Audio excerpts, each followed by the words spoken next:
remember the smell of rain before it ever touched the earth.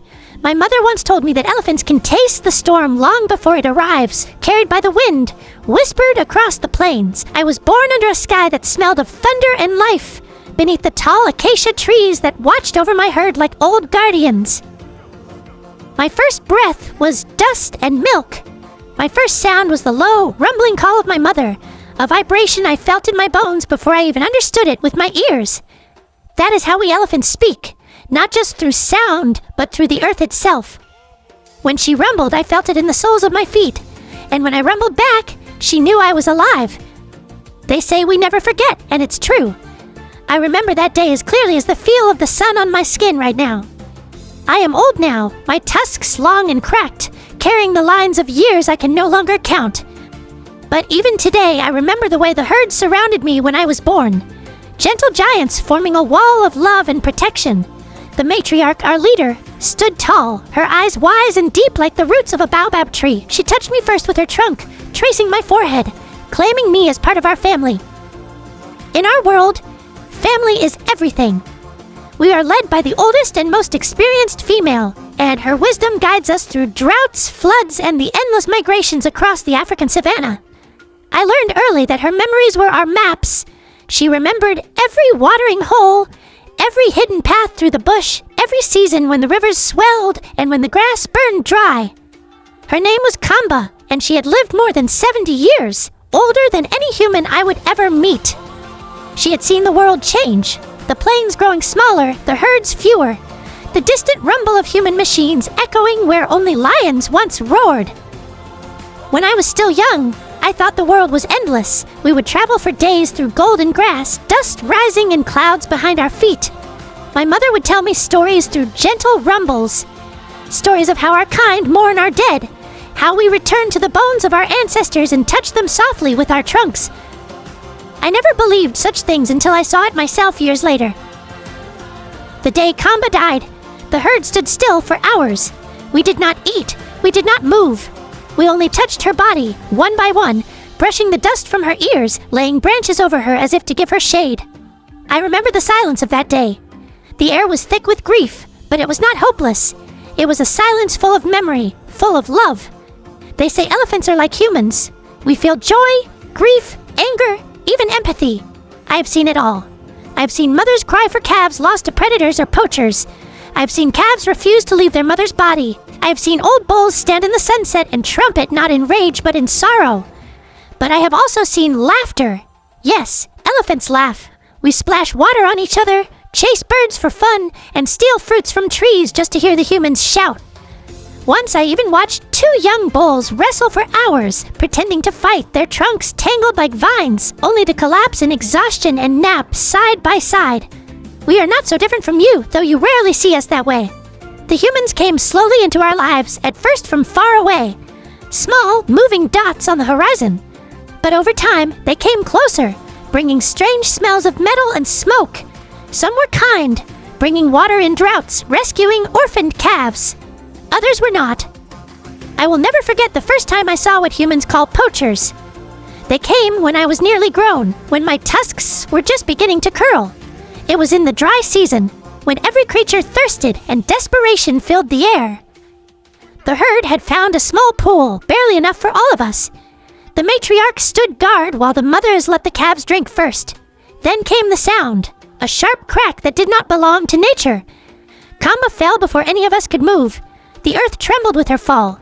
I remember her eyes, open, shocked, uncomprehending. The humans came running, shouting, holding sticks that spat fire and death.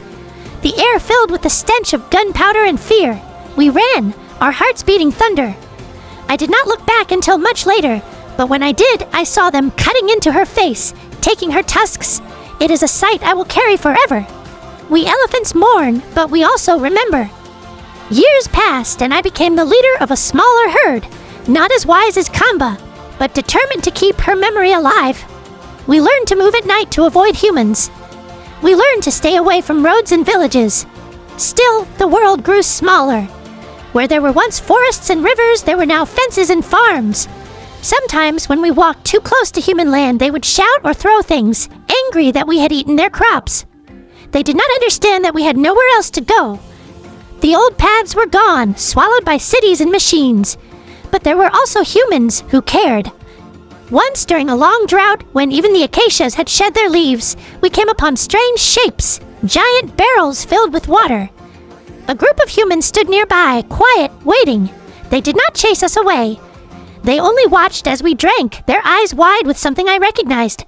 Compassion. They reminded me that not all humans bring harm. Some of them fight for us, build sanctuaries, rescue our orphaned calves, protect our migration routes. I have met them in the Savo and Amboseli lands. Those who follow us not with guns, but with cameras, who tell our stories so that the world will not forget. I once met a calf named Luma at one of these sanctuaries. She had lost her mother to poachers. She was small, barely 3 years old, trembling, unsure of the world. But the humans there fed her milk, spoke softly, and gave her companions, other orphans like her. Over time, she learned to play again, to trust. When I visited years later, she was strong and proud, her tusks short but gleaming. She had learned to trumpet, a sound that shook the very sky. I remember watching her and feeling something I had not felt in years, hope. We elephants live long, sometimes 70 years or more, if the humans allow it. I have walked the same land for decades, and I can tell you, it remembers us as much as we remember it. The paths we walk become rivers of memory. Each tree knows our scent. Each waterhole holds our reflection. I have seen generations rise and fall, calves born under the same trees where their ancestors once stood. I have seen lions grow bold and old, seen vultures trace circles over the plains.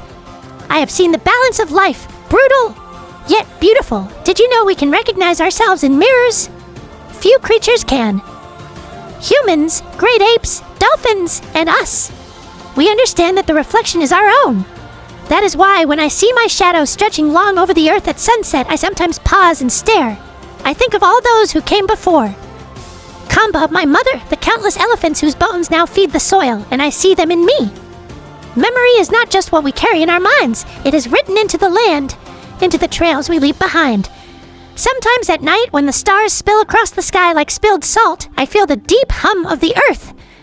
It is the same sound I felt as a calf when my mother called to me, a low, endless vibration connecting us all. Scientists call it infrasound. They say we can communicate across 10 miles, rumbling through the ground where the air cannot carry our voices. But to me, it feels more sacred than science. It is the heartbeat of the world itself, and we are part of it. There was a time when we roamed from the red dust of Namibia to the green wetlands of Botswana, from the shadow of Kilimanjaro to the great Okavango Delta. There were millions of us then. Now we are fewer than 500,000. Some days I walk for miles without seeing another herd. The silence of the savanna grows heavier each year. But I do not give up. I remember the humans who help. Those who build wildlife corridors, who track poachers, who risk their lives to save ours. I have learned that hope can survive even in a dying world.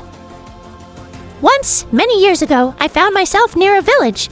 A fence blocked our path to water, and we were thirsty. I could hear calves crying behind me.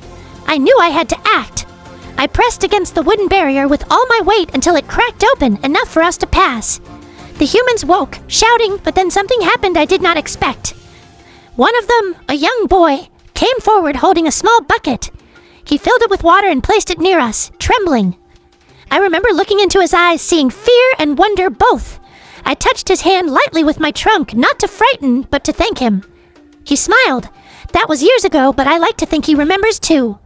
As I grow older, I move slower. My tusks are worn, my ears tattered, but my mind is full. Every scent, every sound, every path I have walked lives within me. They say elephants die alone, wandering away from the herd when their time comes. Perhaps that is true. Perhaps it is instinct. Or perhaps it is mercy. We do not want the young to see us fade. I feel that time coming. The air feels different now, softer somehow. I walk toward a place I remember from long ago, a quiet grove near a shallow pond where the light turns golden in the evening. I have not been there in decades, but I know it still waits. As I approach, I see my reflection in the water. Old, yes, but not broken. I see Kamba beside me, my mother behind her, and the calves who will carry my story forward. I lower myself to the ground, feeling the coolness of the soil against my skin. Around me, the savanna hums, cicadas, distant thunder, the heartbeat of the earth. I close my eyes and listen. In the deep silence, I hear them. My herd calling to me, not in sorrow but in welcome. It is not the end.